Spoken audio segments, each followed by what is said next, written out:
Yo, what's going on, y'all? This is Marcus Rosa, aka Mazuma TV, back at y'all with another live, man. I hope everybody's having a blessed, beautiful, positive, productive day. I'm just chilling at the crib right now, man. Got my son sleeping in the other room, feeling extremely blessed. But I'm back at y'all with some more boxing talk.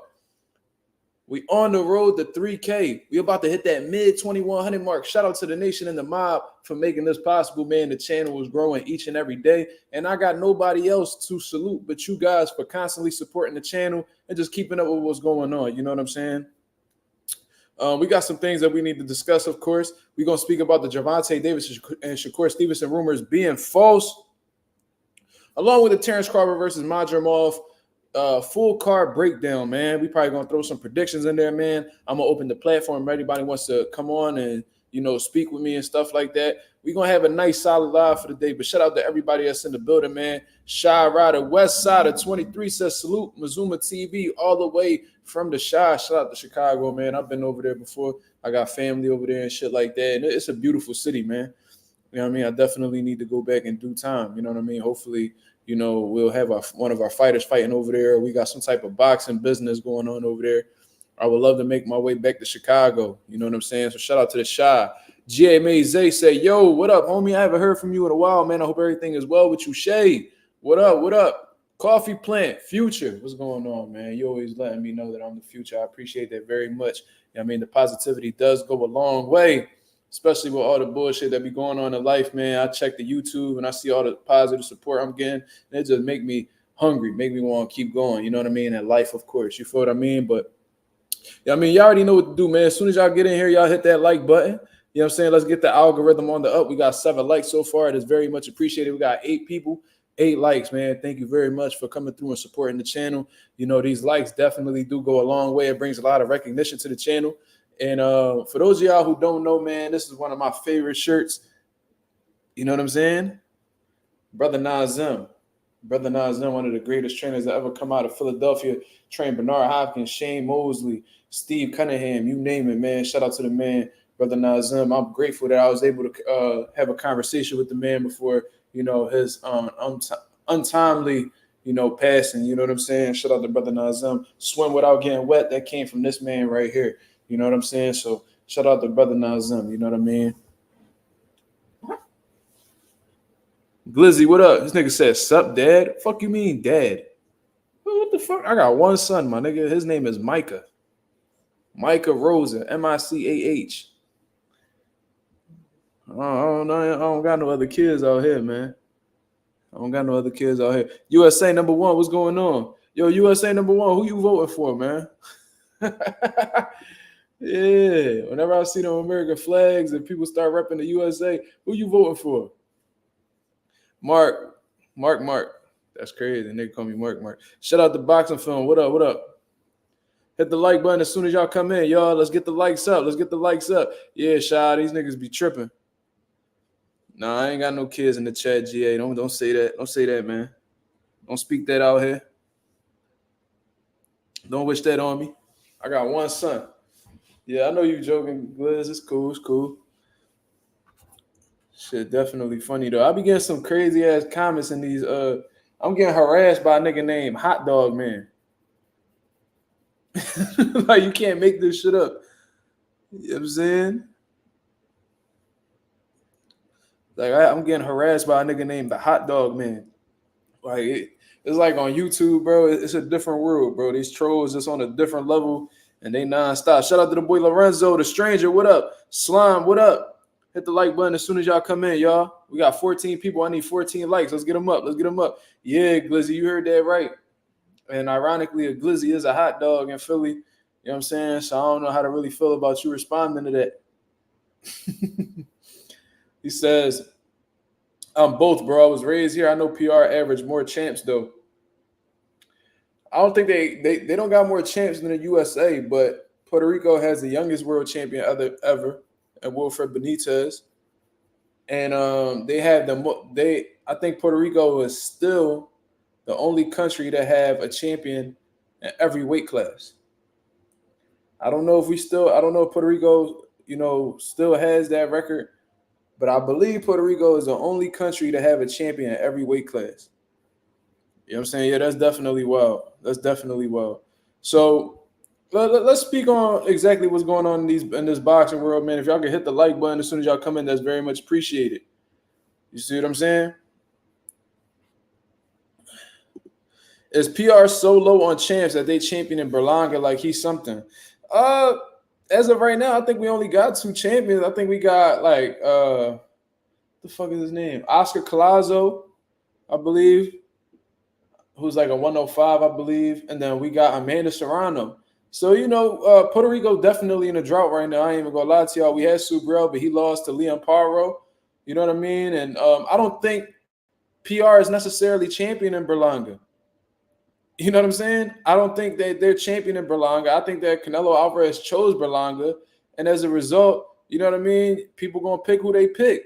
Puerto Ricans are very prideful, so they probably gonna stick with Berlanga because he's a Puerto Rican or whatever the case is. But I know one thing's for sure: I got Puerto Rican in my blood, and I definitely ain't championing Edgar Berlanga. I think Edgar Berlanga gonna get his shit rocked. You feel me? I hope Berlanga proves me wrong and dethrones Canelo so we don't have to deal with this parasite no more in boxing, or at least get his stock to die down a little bit. But, I think the reality of the situation is Canelo is levels above him. Edgar Berlanga is technically flawed, and it'll show on September 14th. You know what I'm saying? I don't know how much Edgar Berlanga could change in the course of one training camp to get ready for one of the most experienced fighters, if not the most experienced fighter in boxing right now, Canelo Alvarez. I think Canelo Alvarez has seen styles like Edgar Berlanga millions of times. I don't believe Edgar Berlanga has ever seen a style like Canelo Alvarez. He's definitely not fought anybody on the professional level like Canelo Alvarez. You know what I'm saying? Yeah, Slime, there's people that's going from just like they Puerto Rican. I mean, but what you expect Puerto Ricans to do? They prideful, man. You know what I mean? They're not going to sit here and root for a Mexican. They pride too strong for that. This nigga said Bernalgas. That's crazy. That's fucking hilarious, though. Berlanga is lined up to make Canelo look like a superhuman. That's a fact. That motherfucker Canelo gonna look like he in rare form that night. For sure. Am I rooting for Edgar? Yeah, I kind of want Edgar to get Canelo the fuck up out of here because I don't like how the way Canelo moving, man. He don't want to give us none of the big fights. He don't want to give us none of the meaningful fights. He doesn't want to give us the biggest fight to be made in boxing, Edgar Berlanga. So with that being known, David Benavidez, I'm sorry. David Benavidez. So with that being known, it's like, bro, if you're not going to give us the best fights and you pretty much saying fuck the fans, then I don't really want you at the top no more.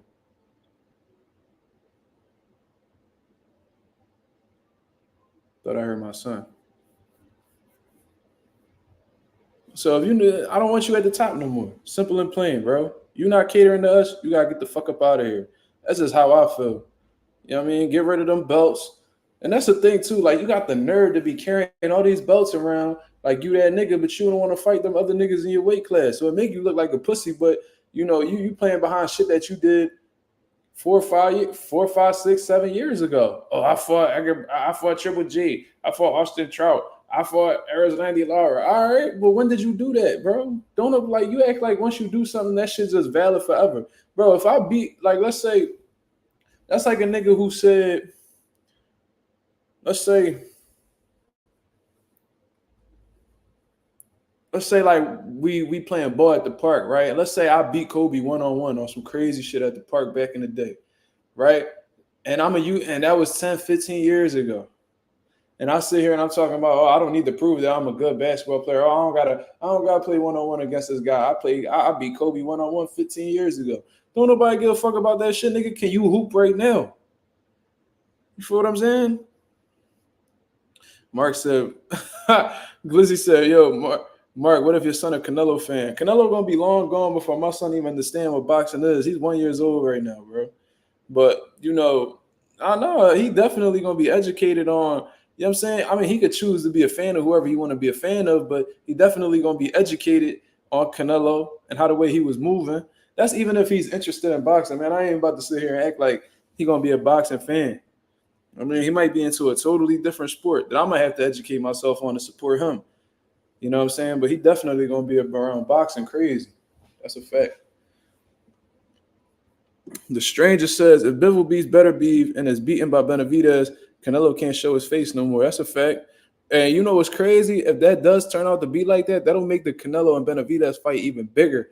And there's going to be even more pressure for Canelo to fight him. You know what I'm saying? And I wonder how Canelo will respond to that. Will he continue to ignore it? You know what I'm saying? I don't know. Something in me would tell me that Canelo's going to try to drain Benavidez back down to 68. You know what I mean? To have the ultimate advantage. You see what I mean? But, you know, that's what Canelo do. You feel what I mean? It is what it is. Says, if Berlanga somehow does it, Canelo will probably retire. That's a fact. That's a fact. He already talking about retiring. He letting you know. There's a few fighters that's letting you know that they're about to retire at any moment now. You know what I mean? A lot of these fighters that we watched on the come up, they on their way out. Earl Spence, he was alluding to retirement. Terence Crawford said he don't got that much time left. Canelo said he don't got much time left. From what I heard, Danny Garcia don't got much time left. Feel what I mean? All these motherfuckers is walking out, man. It is what it is. They done made a lot of money. You know what I mean? The newer generations on to come up, like Bruce Carrington, Abdullah Mason. We got Keyshawn, Shakur, the current. Gervonta's the current. Devin Haney's still around. You know, Ryan Cheating is going to be around back in April. You know what I'm saying? It's like it's a whole new generation that's walking through the door right now. So them old niggas got to dip, but they going to get stepped on. That's just how that shit be working out here. You feel what I'm saying? He said Danny Soft. That's crazy. I don't think Danny Soft. I don't know. He be on a whole different type of time. I don't really know what else to say about that. But let's get into the boxing talk, man. Yo, listen, I'm going to put my link up in here. I do be noticing I'll be rocking Dolo most of the time. You feel what I'm saying? I'll be rocking Dolo most of the time. So if anybody want to come on and speak their piece with the boy, man, just let me know. That's the link right there. If you want to hop on the StreamYard to talk some boxing with your boy. But let's talk about the rumors that was coming out. And you know what I'm saying? I was going to report on it. I was going to make a video about it. But I said, yo, let me fall back and just let this shit unfold. You feel what I mean? Because something was telling me that it was huge cap. You know what I mean? I seen IFL TV have reported it. It was getting sent all over in multiple group chats that I'm in. People sending it to me individually. You know what I'm saying? People sending it to me through text messages. And they like, yo, bro, Tank really fighting Shakur, man. You got to make a video about this, man. So I'm like, oh, shit. And I woke up to it. So I'm like, oh, shit, hold up. I said, let me do my Googles real quick. So I'll type both of their name on Google and shit like that. And the only people that's saying is IFL TV. And we all know IFL TV got a history of reporting shit that was not true. You know, IFL TV was the same people that said that Terence Crawford and Chris Eubank were finalizing a fight, you know, for the summer. You feel what I mean? Meanwhile, don't nobody know what the hell they talking about. You feel me? So I was like, let me check my different sources. So, you know, I go, one of my go-tos is Michael Benson. You feel what I mean? So I go check out Michael Benson page on Twitter. He's not saying anything about it. I go on Boxing Scene. I'm not saying anything about it. I'm going on multiple platforms. Nobody's saying anything about it. So, you know, at this point, if it's only one person reporting it, if it's not coming from multiple sources, it's hard for me to believe that. You feel what I mean? I'm not saying it's impossible for it to be true if it's only one person talking about it, but it's very hard to believe that from my experience. You see what I mean? So, you know, I was waiting for Shakur Stevenson to come on and speak about it, and turns out he did speak about it. He did address the rumors, and he let you know that was the furthest from the truth. Now, am I saying that it's impossible for this fight to happen next? Absolutely not. You feel what I'm saying? Because I seen Eddie Hearn talking about that he would like to sign Shakur Stevenson, but it seems like the only thing that's in the way right now is a possibility of him and Gervonta Davis fighting each other next. So maybe Eddie Hearn got some inside info, or maybe he's aware of what Shakur Stevenson's plans are and whatever the situation is. So, you know, Eddie Hearn is under the belief that Shakur and Tank are going to fight each other next. Maybe he got some info that we don't have.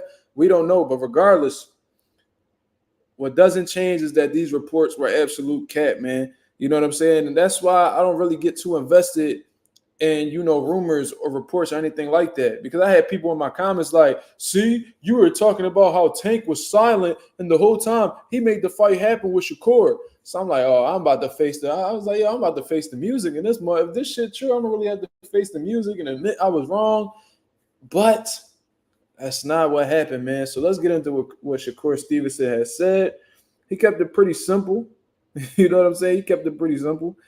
And let me see. He wrote, "This is fake." That's all Shakur Stevenson said, people. He said, "This is fake." You know what I'm saying? So we got one out of the two people saying it. But from what I understand, Gervonta Davis also spoke out about this. You know what I mean? They was making it seem like Gervonta Davis couldn't speak because he was in the UK. I mean, I'm sorry, not the UK. Paris. You know what I'm saying? Help encouraging the fighters in the Olympics. But Gervonta Davis speaks about it, man. And he doesn't even say a single word. He doesn't say a single word. He just puts the cap emoji. So that's all you really need to know. You know what I'm saying? Both of these guys are making it clear that, no fight is finalized. You know what I mean? They might not even be in negotiations at this point. They probably not even speaking to each other. Their teams probably haven't even sat down. Maybe Gervonta Davis has other plans in mind. Who fucking knows? But regardless of the situation, it's clear that Gervonta Davis versus Shakur Stevenson rumors are absolutely false. You feel what I'm saying? So, it's disappointing in all honesty, but I'm not surprised. You know what I'm saying? Just so y'all know, man, it's like if it's not coming from multiple sources, if it's not being confirmed by multiple sources, most likely it is not true. That's how this boxing shit work. You feel what I'm saying? So it is what it is. Hopefully, they do sit down at the table and come up with something. I would love to see that fight happen next. I don't want to see Shakur Stevenson fight anybody but Gervonta. I don't want to see Gervonta fight anybody but Shakur Stevenson. So, the best of the best. I think they're both best lightweights in the division. I mean, we got some people that may have a say who's on the come up like Cepeda and shit like that. But at this current moment, Shakur Stevenson, WBC champion. Gervonta Davis, WBA world champion. Two of the best. You know what I'm saying? The only people that I could see them being beat by is each other. I think Shakur can only lose to Gervonta in this weight class. I think Gervonta can only lose to Shakur in this weight class. And that's how you know you have a spectacular fight. It has to happen. Exactly, Coffee Plant. It has to happen. And, I'm going to keep pushing for this fight because, speaking from this, because, look, I got multiple roles in boxing. I'm a trainer. I help manage fighters. I've done it all. Cornerman, whatever the fuck you want to call me. USA Boxing Certified Trainer, whatever you want to call me. I play multiple roles in boxing. But when I'm on here, I speak from the perspective of a die-hard, hardcore boxing fan. You know what I'm saying? So with me taking on that role, I have to do what they do. And that's the best fighting the best. And I'm going to continue to push for it. Even if I feel like it's not realistic being next, you know what I mean? I'm going to still do what I got to do to, try to speak these things into reality. You know what I mean? I did the same thing with Terence Crawford and Earl Spence. I did the same thing with some great fights that have happened. David Benavidez versus Caleb Plant. I spoke that up into existence. You know what I mean? And that's what we have to do as boxing fans and just, hope for the best. You feel me? Yeah, our job is to hype up the fight. Exactly, Glizzy. So you understand where I'm coming from. You know what I mean? I don't really be liking these dudes that talk shit about other fighters. Like let's say like I don't be understanding these dudes, but a lot of Gervonta Davis fans, they'll shit on Shakur Stevenson, right? We talk about how he'll get knocked out and how he's easy work. No, let's see the fight happen then. And then they come up with every excuse why the fight shouldn't happen. Oh, Shakur doesn't bring anything to the table. He doesn't generate enough money. Oh, bro, why do you give a fuck? Like, if you this big boxing fan, how you claim to be, why do you care about what a motherfucker make? Why is you pocket watching? Why is you worried about how popular they are? If you're a fan of the sport, then obviously you would like to see them face each other because you want to know who's the best. Seems like these days, man, and this can even apply to Shakur Stevenson fans. Who knows? This is just a general statement. But regardless, a lot of these dudes nowadays, they're fans of the individual more than the sport. And that's ass backwards. You know what I'm saying? It's ass backwards. So it is what it is, man. Shout out to everybody that's in the building, man. I mean, we got 12 people, 13 people in here, man. I appreciate everybody that's coming through and showing love. Like I said, I got the link right here if you would like to come by and speak with your boy. You know what I'm saying? We're about to be 20 minutes in, and we just spoke about the Gervonta Davis and Shakur Stevenson rumors being absolutely false, but hoping that they could come together to make a deal sometime soon, if not next. You feel what I mean? Because as boxing fans, you know what I mean? We got an unfortunate history of just waiting for fights, and some of them don't even come to existence. So I hope that Gervonta Davis versus Shakur Stevenson isn't one of those examples of a fight that we wait on and we don't get. You feel what I mean? So I hope we can get that as soon as possible. Moving on. Let's talk about the card that's going to be going on this weekend. August 3rd in Los Angeles, man. It's Riyadh season, man. Saudi Arabia, Turkey, Al Sheikh is bringing the great fights. over to the States. You know what I mean? Which is pretty funny because shout out to my boy J Cash.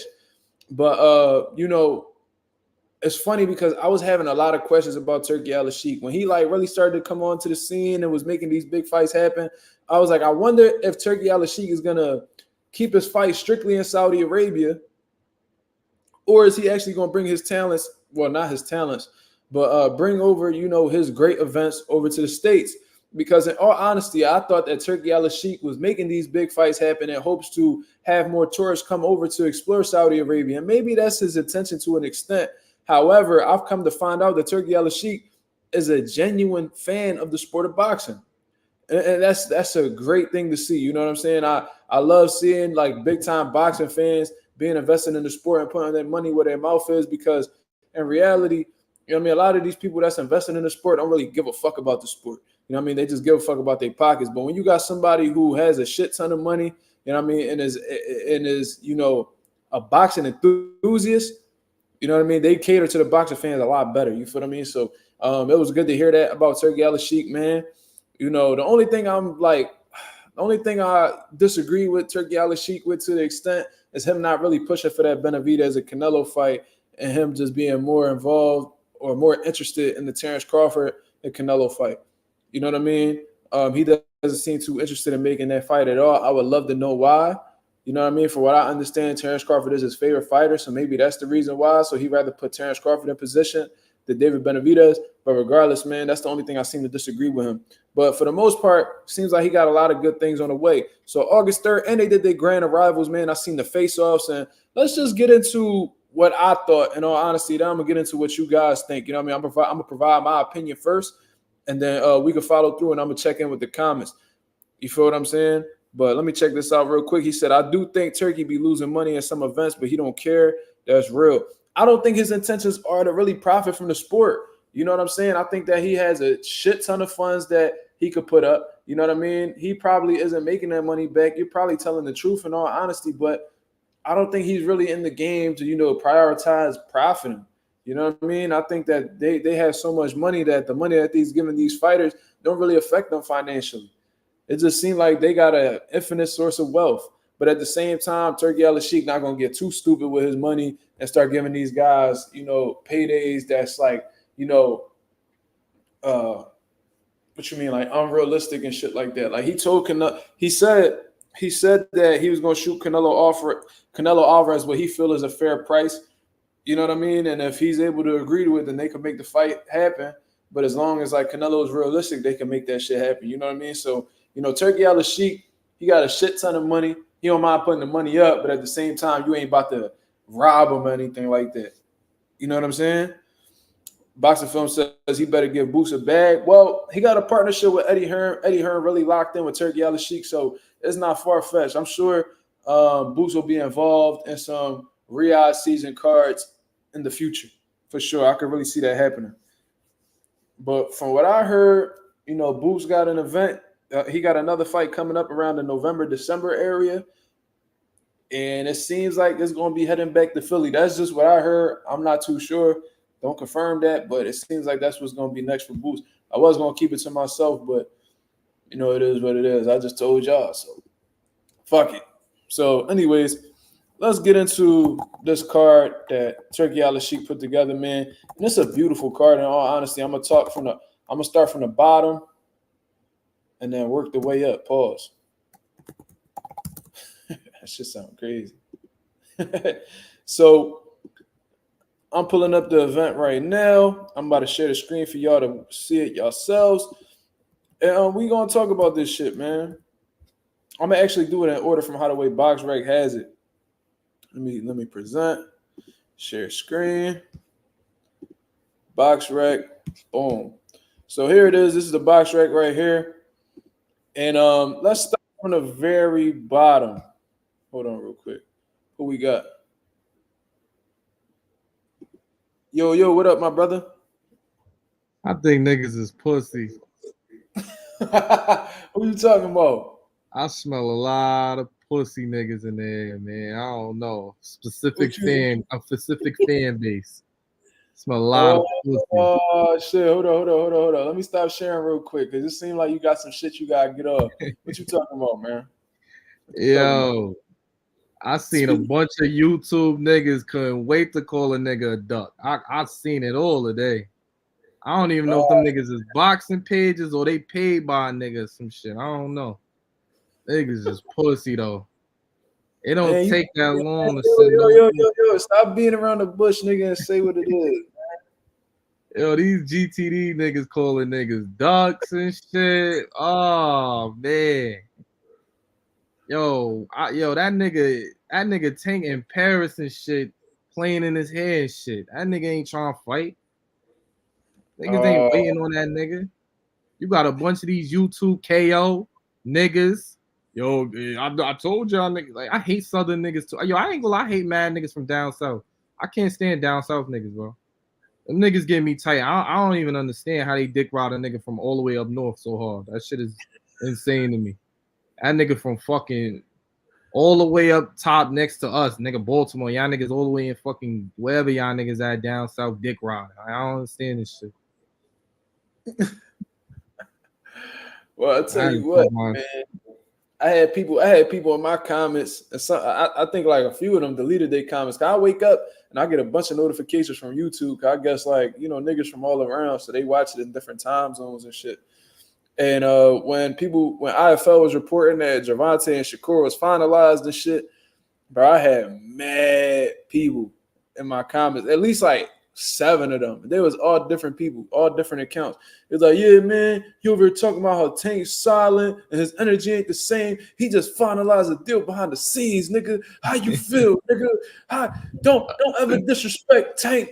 Oh, Tank don't duck nobody. Yo, these niggas gonna go to war for that. Yo, they be ready to crash out, my They be ready to crash. I never seen this shit like. Bro, I swear, bro. Like, and listen, I came up in a YouTube era where Floyd was still that dude. You know what I'm saying? I think the only crazy fan base that adds up to Tanks was the Pacquiao John. Pacquiao fans because they was all racist. They was like all races. Yeah, they was heavy racist.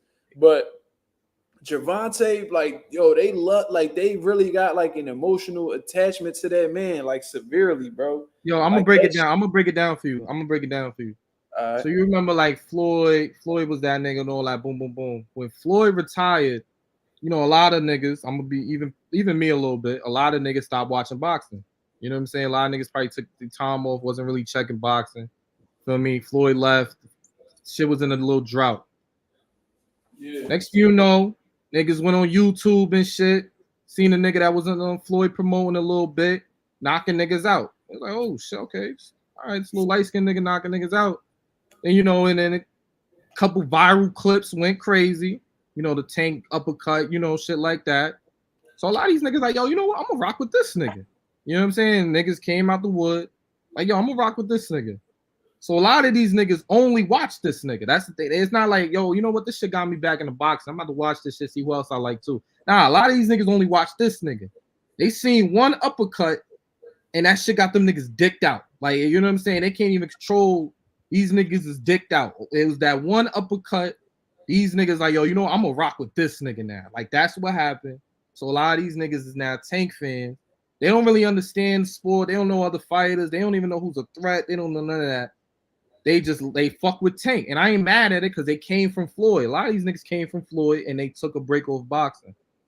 You know what I'm saying? It's just how it is. That's where these niggas kind of came from. But you got the little niggas now. The little niggas came from after Ryan Garcia fight. That's where the little niggas came. So you're going to see a lot of the little niggas with the Tank profile pictures and you know what I'm saying? And they the ones talking crazy in the comments and shit. But they living in West Bubblefuck. You know what I'm saying? That's kind of how this shit going. Who this nigga talking to? He said, no, that's just your upper lip. What is you talking about? Champ, eat my dick. Straight like that. I ain't gotta say no more. Eat my dick. Or nigga on my dick.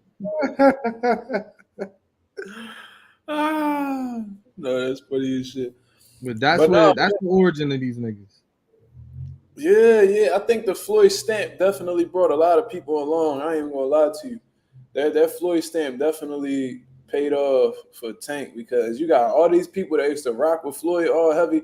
But I don't know, bro. Like Floyd definitely had fans, but I don't know, bro. I think Tank YouTube fans, they're on a different level from what I recollect, for sure. Because these niggas, like Tank is, I'm not even gonna lie.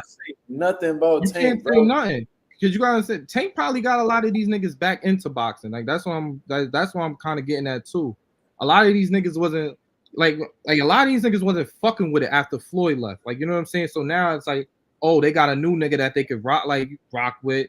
Oh, and he knocking niggas out, so that also helps too. He doing it explosively, and you know what I'm saying? So it kind of just got these niggas a little love for the game, but it's not really a love for the sport. It's a love for another fighter. You know what I'm saying? Because even probably with Floyd, a lot of niggas only like Floyd. You know what I'm saying? And it's just like a pattern. That's just how it is now. Yeah, they're more fans. Like I was just saying before you got on here, they're more fans of the individual than they are the sport. You feel what I'm saying? So they just rock with that specific person. They don't really care for the betterment of the sport, or they don't really give a fuck to know anybody else in the sport besides that particular fighter. You know what I'm saying? Don't even care about the new niggas coming up either. Like, you know what I'm saying? Like, of course they don't. Of course they don't. They in it strictly for that person. They strictly invested in that person. They're not invested in the sport. And I know this for a fact because I know some people that just come to the gym to work out type shit. They're not really boxers or anything like that. They're like, yo, man, what you think about Tank? I'm like, yeah, like, you know, he a beast. You know what I'm saying? Like, he one of them. Like, yeah, all right. I just want to see him fight these certain people. Nah, man, I don't think anybody beating Tank, man. That power. They start talking like that. I'm like, I said, yo, I said, you know the other fighters that's, you know, trying to fight. I said, you know Shakur?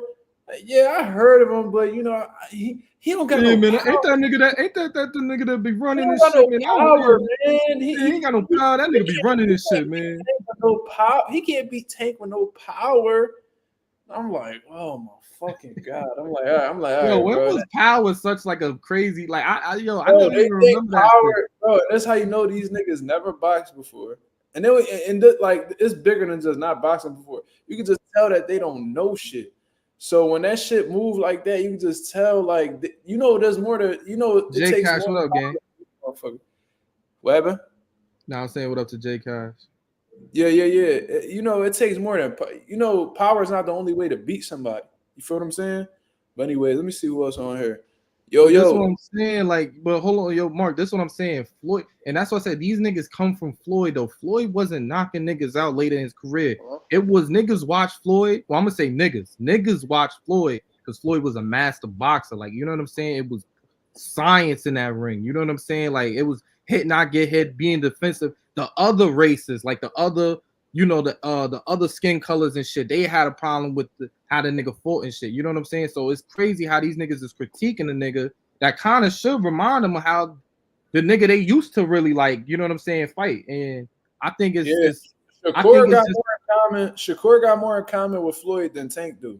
Yeah, and I mean like Ray Charles can see that shit. You know what I'm saying? Like, and that's the thing. I don't like, but I can understand I can always understand the love for Gervonta because that shit is cool to look at. Like to see a nigga just one punch and you know what I'm saying, one punch, it's over. Like that shit always is amazing to see. Feel me? But it's a fact. What up, stranger?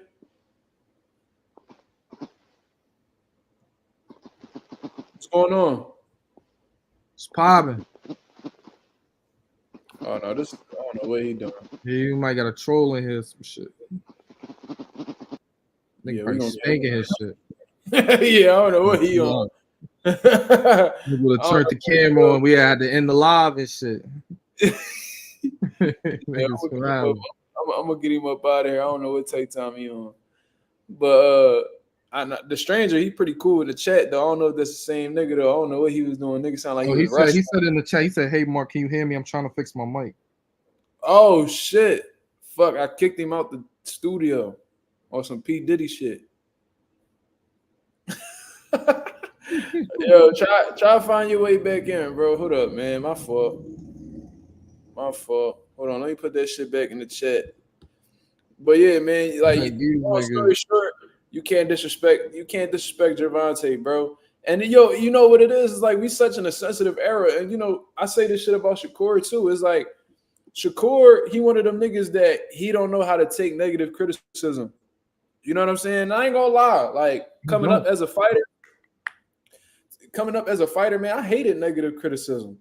You know what I'm saying? But and you know that shit sting or whatever. It might hurt your little ego, your pride or whatever. But I think that you learn more from the negative criticism than you do from the positive. You feel what I mean? I really think like the losses that you take, like in life in general, you learn more from than winning. That on some real shit. You know, when I was boxing, whenever I won, I felt like I didn't really learn too much because the motherfuckers ain't really give me shit to work on. But, you know, whenever I had like a bad sparring session or I came up short in a fight or whatever the situation is, you know, I went back to the drawing board, realized what I was doing wrong, and I improved after that. You know, and I just feel like these fighters nowadays, they so sensitive. Like you can't really tell Shakur anything because he getting his feelings. And you know, Gervonta don't really respond to people too much, but his fans getting his feelings and they feeling. So you feel what I mean? You know what's crazy? Yo, Mark, you know what's crazy though? Back in the day, these niggas all was Twitter niggas, like all of them. Like I remember following Gervonta like in 2017 and shit, and he'll snap back on you if you said some stupid shit. Like you know what I'm saying? I remember seeing shit like that. It's kind of just like I feel like them niggas kind of evolved a little bit more. Like Gervonta, you see, he don't really be on social media. That shit never really left Shakur.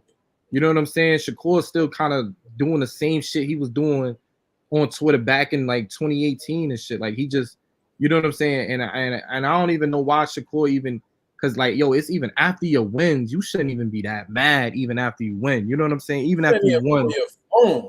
Yeah, like you shouldn't even be on your phone. Like I don't. You just should have been on vacation in Barbados or some shit, my nigga. You know what I'm saying? Like, yo, stranger, what up? What up? Hey, no disrespect to I ain't trying to ruin the flow of the show, but I have a friend who's like a professional boxer, and I keep telling him about you. And I don't really ever see you invite people so often on the show. So I was wondering if I can invite him on the show and he can ask you some questions. Is that cool? Or yeah, what's his name? He's going. I'm calling him. I'm texting him right now. He's trying to. You don't know his name? He's kind of new to YouTube, so just give me one moment. I'm gonna get it going. But I just want to make sure it was cool with you because I don't want to disrespect what's going on right now. Yeah, bring him. Bring him. He's turning pro and he's in a city that's just not doing it for him, and he don't know what to do next. And he's talented to me, you know. I don't want him to just. He's from West Virginia. Yeah, there's not big boxing culture around that area, like North Carolina, the Virginias, and shit like that. So I get it. Yeah, you can continue. I'm gonna try and get them on. Yeah, and I really don't be bringing people on how I used to and shit. I really gotta get back in the mix with that. I feel like the best lives is the lives where I be bringing people on and shit like this. So I gotta get back into it. If I wanted to get on, nigga, I'm gonna get on, nigga. Shut up before I kick you the fuck out. Oh, that's your body? All right. Yeah, it be like that. It's like no. But yeah, we spoke about the Shakur Stevenson, Gervonta Davis shit, man. The rumors was cap. I mean, IFL TV dropped the dud on that. And that's a bad look in all honesty, because what niggas is gonna do now is just not listen to what y'all gotta say. You know what I'm saying? So it is what it is. You feel me? So what I wanted to do was run through the bouts that are going to be going on this weekend. This shit a lit card. I think somebody in the comments had asked him, I'm going to be watching the fights. Of course I am. You know, early on in the day, I got to go out to Harrisburg for some amateur fights, but I'm going to definitely, you know, get right back to the crib, and we definitely going to do a live fight reaction to this card, because there's too many great fights on this card to, you know, not be on here. You know what I'm saying? And you know, another slept on fight that's on here is Steven Nelson. I don't know if y'all know who Steven Nelson is, but he like Bud's best friend. And in all honesty, man, he's a hell of a fighter. I think he's very underrated. He just, you know, he's an older guy, and you know, he's pretty inactive. So I don't know exactly what his intentions are, if he wants to fight for a world title. I don't know exactly what he wants to do, but he's a slept on fighter, and I just seen that he's on this card. So he fighting an undefeated fighter. So, yeah, shout out to Steven so-called Nelson. But to get into the main attraction type fights, you know, obviously Andy Ruiz versus Gerald Miller is going to be going on. Jared Anderson. Yeah, Jared Anderson. But Gerald Miller, the other big baby, I didn't even know he was training in Philly the whole time. Yeah, I ain't gonna lie. I like Gerald in this fight. I'm talking about Gerald Miller, the other big baby. Yeah, I like Gerald. I like Gerald in this fight. Ruiz. You like him against Andy Ruiz? Yeah. I actually do. How do you think Andy gonna look? Because he hasn't been in the ring for a while. How do you think he's gonna look? Yeah, that ring rust might play a part. But stylistically, I can see Andy Ruiz giving Gerald Miller a lot of problems because Gerald Miller is a type dude that he like to apply pressure. He let his hands go real well. He high volume. Like he even said it himself, yo, I throw like 80 punches around and I'm nonstop. Come forward, applying pressure. He gonna be there. So Andy Ruiz not gonna really have to look for him. You know, when he fought Anthony Joshua, when Anthony Joshua stood in front of him, he was finding success. But in the rematch, when Anthony Joshua was given a movement, it frustrated Andy Ruiz. Now, mind you, Andy Ruiz wasn't in the best shape in the rematch, but regardless, the movement was what was throwing Andy Ruiz off. You feel what I'm saying? So Gerald Miller gonna be right there for Andy Ruiz to target, and we might see a great offensive display by Andy Ruiz. He might and he got a shit ton of power too. It's not just speed that Andy Ruiz got. If he hits you flush with any one of these shots, it could do a lot of damage. Gerald Miller, on the other hand, he's not a big puncher. Of course, he's a heavyweight, so he got power. But I'm saying that he's not that big dynamic puncher. He's more of an accumulative puncher. He break you down piece by piece, and then he end up getting you up out of there. So this could be a situation where Andy Ruiz could either look really good or his ring rust shows, or he gets outworked or outdogged or whatever the situation is by Gerald Miller. So it's a great stylistic matchup. Wait, let me ask you this, Mark.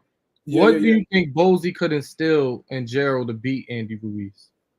What do you think they could have been working on that's going to actually work against him? Bozy is my guy. So Bozy is the type dude that he's a well-rounded coach. So he gives you a little bit of everything. Now, I don't know exactly what he put into Gerald Miller or what they was working on in this camp. But what I can tell you is Bozy and them, they like to fight on the inside. They like to fight on the outside. They like to throw body shots. They like to punch in combinations. And they like to make sure that their defense is sharp as well. So it's a little bit of everything. You feel what I'm saying? But, you know, being in Bozy's shoes, if I'm training Gerald Miller, I'm just prioritizing what he does well. You know what I'm saying? I'm making sure he's getting in the best shape possible because I think he only lost to Daniel Dubois just because he wasn't in great shape. I seen Daniel Dubois breaking down against Gerald Miller, but the difference was Gerald Miller didn't get his second win, but Daniel Dubois did. So because Daniel Dubois was more properly prepared, he was able to get the victory and stop him late. Gerald Miller, if I'm Bozy, I'm making sure he getting in the best shape possible, getting some great rounds. We got some good heavyweights. He was sparring Joey DeWaco this camp, which I'm familiar with. Good, solid heavyweight, experienced heavyweight from Philadelphia. So I know he was getting some good work. And Joey DeWaco is kind of built the same way as Andy Ruiz. So I think he got some great work. So that's checked off the list. From what I heard, Gerald Miller said he lost 45 pounds. 45 pounds. So, yo, Mike, is it the boy named Daquan? Yeah, that's him. Yeah. You gotta Daquan, you gotta connect your mic or your camera, whatever it is. All right. I'm gonna bring him on, but let me finish saying what I gotta say first. So, you know, pretty much I hope that Bozy got him in the best shape possible. I hope that they've been working on high volume. Just him being himself, in all honesty, I think at this stage of Gerald Miller's career, there's not much you can really change, but just, you know, improve what he already does well. You know what I'm saying? Just maintain what he does well. You know what I mean? Because I highly doubt he's going to change Gerald Miller as a fighter within one training camp. That's not going to happen. But it's dope to see that he was in Philly, though. I'm saying I ain't never knew that. They was keeping that shit low key. Sure.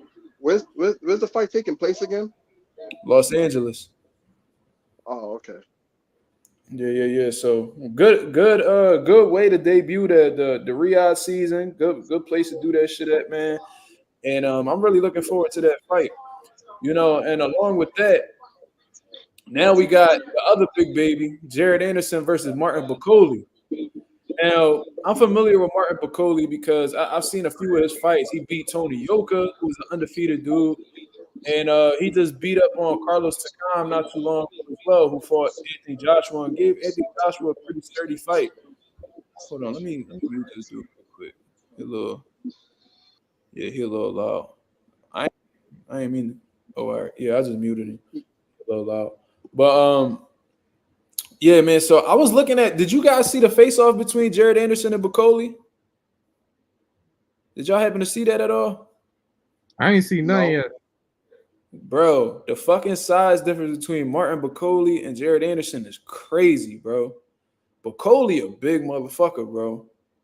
Like on some real shit. Like they was facing off, and I was like, yo, like Jared he not a small heavyweight. Like I've met him in person. I got one of his. He signed one of my gloves right here. I met him in person. He's not a small dude. You feel me? So watching that, I was like, damn, Jared Anderson might have a fight on his hands. Not because of the size, but because I also watched Martin Bacoli fight as well. And Bacoli not the type of dude you want to stand in front of too long. Like I understand Jared Anderson, you know, he got some pretty solid defense for a heavyweight and shit like that, but Jared Anderson just gotta be on his toes. You know what I'm saying? And he cannot afford to stand in front of that man too long. This got to be a boxing display from Jared Anderson. You feel what I mean? Bacoli got a whole lot of pop in his punches. That left hook is dynamite. So there's definitely some danger there. And we seen Jared Anderson get rocked by dudes like Charles Martin. I'm telling you guys right now, Martin Bacoli, based off of what I've seen in a few of the fights that I studied, he seems to be more dangerous than Charles Martin. So I really hope that Jared Anderson athleticism is on full display. Hopefully he's using his legs and, you know, not putting his chin up in the air. You feel what I mean? Because he get hit by one of those bombs, he might not respond well. And, you know, in the heavyweight division, it don't take much to really get put out. You feel what I mean? These is big dudes. I don't know what Bacoli be. Let's take a look at what Bacoli be walking around at. Because that nigga's 6'6". No, he a big motherfucker, bro. I'm telling you. He Yo, huge, did you see who he lost to? Bro, his last fight he came in 299, but he had gotten clipped by he got clipped by Michael Hunter though. Michael Hunter ain't no slouch. He ain't no slouch. But his last fight he came in 299. Before that 280. So he ranged between he could get as low as 250, but he could get up to 300 clean too. So this is a big dude, man. And Jared Anderson don't walk around too heavy. He don't fight too heavy neither. So if you have, what's your prediction on this fight? Man, what y'all think? What you think, stranger? I think Jared. I don't know if it's 10 or 12 rounds, but I think Jared decision. You think Jared gonna outbox him? Yeah. I don't know, man. I don't know. Yeah, that's Jared in 12 or 10, whatever the rounds is. I don't think he's gonna knock this nigga out. But Jared be stopping motherfuckers now. He ain't stopped the last nigga, so that shit pissed me off. Yeah, I don't respect him anymore. Niggas did nasty for the money. There's a question mark on the rounds though. So that's pretty interesting. On box rec, they don't 10? Yeah, I don't know. This might be another 10. But yo, Daquan trying to speak to you, gang. Yeah, Daquan, go ahead. Can you hear me? Yeah, I hear you. Yeah, my friend just recommended. Go ahead, yo. Hey, how you doing? Yeah, my friend just recommended. Go ahead. My friend just recommend. Can you hear me clearly or no? Yo, you valid, nigga. Talk. This is his first time. Yeah, I'm just making sure. My friend recommended me to y'all channel, so I was just seeing what y'all was talking about. That's all. I was telling Mark that you just turned pro and you're looking to, do some things, but where he's at right now, in the town he's in right now, it ain't happening. So I was telling Mark if he can give you some advice or anything that can, because Mark's a coach in Philly. All right, y'all can hear clearly. Y'all can hear me clearly now, right? Yes. Yeah, man, we can hear you. You're good. All right, now listen, yo, chill out. Now listen, I have my beats on, so I couldn't. It's a little staticky and all that. All right, now listen, my friend recommended me to y'all channel, so I just want to see what y'all was talking about. That's all. Oh, all right, yeah. So we just talking about what's currently going on in boxing. We was talking about the Gervonta and Shakur rumors. Now we talking about the Terence Crawford fight that's coming up this weekend. Yeah, I ain't gonna lie. I don't really keep up with boxing too much. Like I do, but I don't. Like I really just stay in tune for like the big fights, like Earl Spence when he fought Crawford. I really don't watch too many fights that I feel like fighters are supposed to be. Like Terence, the fight that he has coming up, I feel like it's a waste of time. Like we know we're gonna win, so in my head it's like, well, what's the point of really watching it? I want to see fighters get tested. All right, so you think Madrimov easy work? Yeah, for sure. Mm. It might. It's gonna go a couple rounds. Like I say about 6 or 7, but he'll end up stopping them before the 12. I feel like personally. Yeah. So tell me a little bit about yourself. You a professional fighter?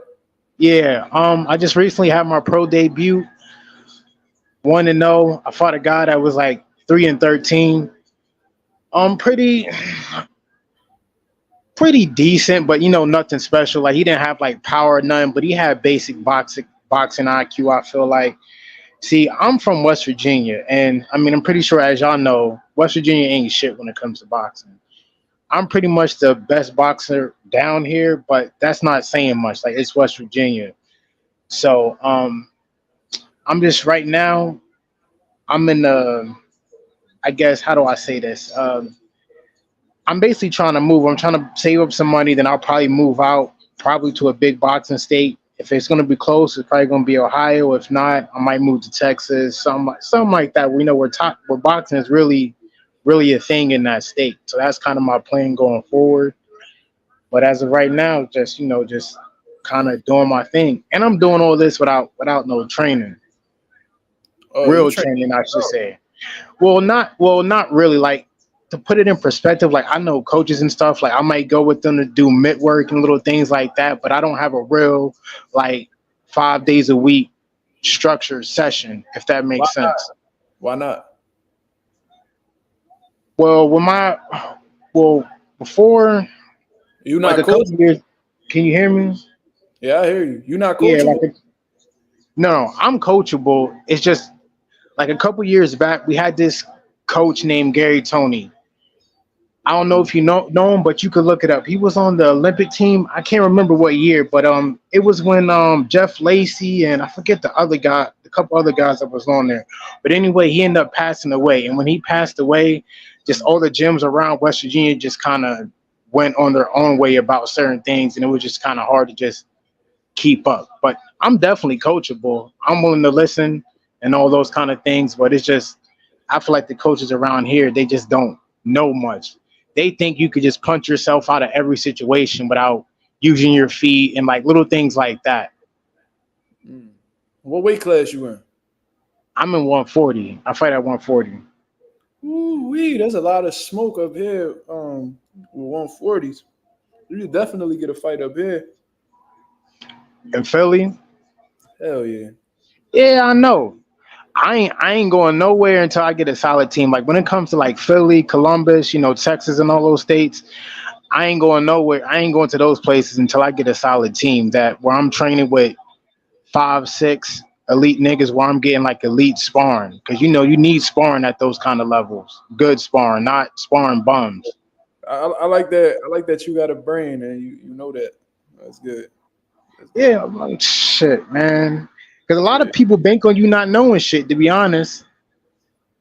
Yeah, and the pros, yeah. It's a fact. They take advantage of people who don't be knowing what's going on. Yeah. Yeah, so that's pretty much my story. Oh, all right. What about you? Did you do a little bit of boxing and all that? Yeah, I had a whole amateur background. People, you new to the channel, so I'll give you the just before we get back into this topic. But I came up in boxing. My father was a fighter. I had fighters on both sides of my family. My uncle was a decorated amateur boxer on my mom's side. My dad did his thing. My dad had actually lost to Fernando Vargas in the Olympic trials. A lot of people don't know that. Shit, that's big time. Yeah. So, no. As a matter of fact, he was supposed to fight Fernando Vargas. I take that back. He was supposed to fight Fernando Vargas in the Olympic trials, but he lost to David Reed, who was from Philadelphia, who actually ended up becoming the gold medalist coming out of Philadelphia. You see what I'm saying? So my dad did his thing in the amateurs. He got in a motorcycle accident. He was no longer able to continue boxing. He didn't want me in boxing. I participated in everything. I was a multi-division champion in wrestling. You know, I did football, baseball, you know what I'm saying? But I always wanted to box. So, you know, once I hit 13, 14 years old, started taking boxing serious. All through high school, I competed. Then around like May 2019, I got diagnosed with a chronic illness. That was it. That took away, you know, my privilege to box. You know, I've been in remission since then, so I could be cleared to box as of right now. But right now, you know, I got a whole amateur stable filled with fighters from 125 all the way to 178. You feel what I mean? Oh shit! I see it. So you loaded? Yeah, bro. I got a big ass stable of amateurs, and I'm moving every week, taking them to shows. And I got 2 Golden Glove champions that won in Philadelphia this year. The gym total got 4 Golden Glove champions. I got half of them. You know what I'm saying? And I just been working on that. You know, but I do get that itch to come back and shit like that. You know, I wasn't like this fucking national champion. I didn't even get to where I wanted to go before I had gotten sick. But yeah, that's pretty much my story. So now I just coach. I co-own a gym with my father. And yeah, just full-time coach. You know what I mean? Just getting my fighters rights for when they become pro or whatever they decide to do in life. That's what's up, man. That's what's up. I'm sorry that happened, but other than that, that's definitely what's up. Yeah, I mean, it's an unfortunate situation. Let's not get it wrong, but you know, like, you know, you gotta look at the positives because, you know, on my other YouTube channel, I only got one video on there. I said I questioned God and shit like that. Like when I had went through that, I had a hard time coming to reality that I'll be no longer boxing. You feel what I mean? So I was real angry and I questioned God and why am I being treated this way? Is this karma? You just got a whole bunch of questions, but you know, just living with it and, you know, just trying to find the optimism and everything in life, you know, I feel like that allowed me to understand my true calling, which was training fighters. You know what I mean? Guiding fighters, advising fighters, managing fighters. You know what I mean? Just turning me over to the business side of boxing because one thing my dad told me, even while I was boxing, he told me that I was too smart to be a boxer. And I didn't understand what the fuck he meant by that. I'm like, yo, what you saying? Like, you saying like boxing? Yeah. Yeah. Like that's, but I understood what he was saying. Like, I could provide more to boxing than just being a boxer. You feel what I'm saying? Because Yeah, exactly. Yeah. you got fighters who, you know, they just want to box. They don't want to be trainers. They don't want to commentate. They don't want to do none of that. They don't want to manage fighters. They don't want to do none of that, right? But I wanted to do a little bit of everything. I still say it to this day. But before it's all said and done, I want to be able to ref a fight. I want to be able to judge a fight. I want to do everything that's within the sport of boxing before it's all said and done. Commentate, all that shit. You feel what I'm saying? Yeah, that's So what's up, bro. That's what's still up. what he was saying, but you know, yeah, that you just got to find the optimism in the fucked up things that happen in your life, and you just gotta keep pushing forward. I feel you. I'm big on that. That's my mindset too when it comes to shit. Oh, all right, man. I appreciate you coming on the channel, man. What's your last name, champ? McNeil. Daquan MC, McNeil? yeah, McNeil. You can look me up on Facebook and Box Rec and all that. And I have a USA background too. Even though my commission is horrible, they don't even have all my fights. See, and I'm in the amateurs. I've had about 70 fights, which is not a lot. I wanted to get about 150, but we just like West Virginia in general just don't have the money to do that with their fighters. Because I know like Philly, New York, they have fights every weekend. You know what I mean? So it's just I'm a little behind on like little certain stuff. But that was my main goal at first, is to get 150 fights, but it just didn't happen that way. Hey, man, yo, you know what I learned in boxing, man? A lot of shit rarely go your way in boxing. You feel what I'm Yeah, saying? you say that again. But if you stay dedicated to boxing, it'll put you in a place where, you know what I mean, you worked hard to get. Obviously I had intentions with boxing too that I wasn't able to get to. You know what I'm saying? I had intentions with going certain places with certain fighters that never went to, but you know, you always end up getting where you want to go. You always, you know, it's always, you know, I feel like there's always a happy ending in boxing. That's just what I feel. But shout out to Daquan McNeil, man. I appreciate you coming on the channel.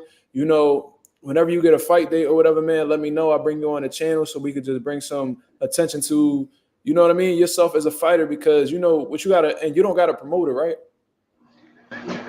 I do, but he could do a little bit more to kind of get me out there. I just say that, like, he's trying, but he could do a little bit more. But I'm just trying to get all the extra stuff, extra help I could get. Oh, all right. So you mean we could definitely, you come through on the channel, you could talk about your fight, and you could just, you know what I mean, just get your name out there. You know what I mean? I'm not that big of a channel. You know, I only got 2K, but that's 2K people who might not know who you are, and you know now they familiar with who you are. You feel what I'm saying? So you know, and even if you got a promoter, you still have an obligation to promote yourself. You know what I'm saying? Because at this point, you a brand. So you know what I mean. I appreciate you coming on. You know what I mean? He definitely legit. I just looked at his box rack. You know what I mean? Because you know niggas be lying and shit. I had people come Yeah, on they here. definitely do, bro. They definitely do, niggas, for sure. really be lying. Niggas really Yeah, be they lying. do. You know. Ree was here the one time. The dude was lying about being an amateur boxer. He ended up getting caught capping and shit like that. So, you know what I mean? I'm looking at his box rack right now. He is an undefeated fighter, you know what I mean? And he definitely on the come up. So, you know, I wish you the best of luck in your career, man. I hope you keep making smart moves, and I hope you get the right team behind you. I hope you get the right team behind you, man. You know what I'm saying? And if you ever got any questions from a boxing standpoint, you know, I'm pretty experienced. I got an experienced team around me. So, I mean, you see the banner that's moving across right now, that first at right now, Mark.Mazuma. I mean, reach out to me, man. And, you know, we could probably, you know, I'm locked in all around the country when it comes to the boxing shit. So you just let me know, and, you know what I mean, we could probably help you out with something. All right, say less. Thank you, man. Thank you. Big time. On, man. Rooting for you, you are king. All right, man. I catch y'all. I'm out. I got to get ready for work. I bet. All right, bro. All right. I thought that nigga was a troll at first. I was about to get him. I hit them 3 dots next to his name. That shit was about to say remove from stage. I did thought he was too, but I googled him and shit. I was like, oh nah, he fake legit. I ain't gonna lie. Whack his ass. Yeah, I ain't gonna lie. You know the wrench got a switch on it too. You alright? Nah, shout out to Daquan McNeil, man. He definitely ain't lying about legit. Yeah, he got his shit going on. So, you know what I mean? When the hardest part about boxing, man, is to come up, because don't nobody fuck with you. Don't nobody want to buy a ticket from you. Don't nobody want to hang up a poster for you. None of that shit, man. You know what I mean? They don't appreciate you on the come up, but then everybody asking for handouts when you get to the top or you anywhere near the top. So I wish him the best of luck. But anyways, you know what I mean? We about how many more we in? We about an hour in, shit. So this is gonna be a pretty long live, because I still gotta go over the rest of these fights. So Jared Anderson versus Martin Bakole, man. You know, I'm rooting for Jared Anderson. You know what I'm saying? Because I would like to see Jared. I want to see how good Jared Anderson is, man.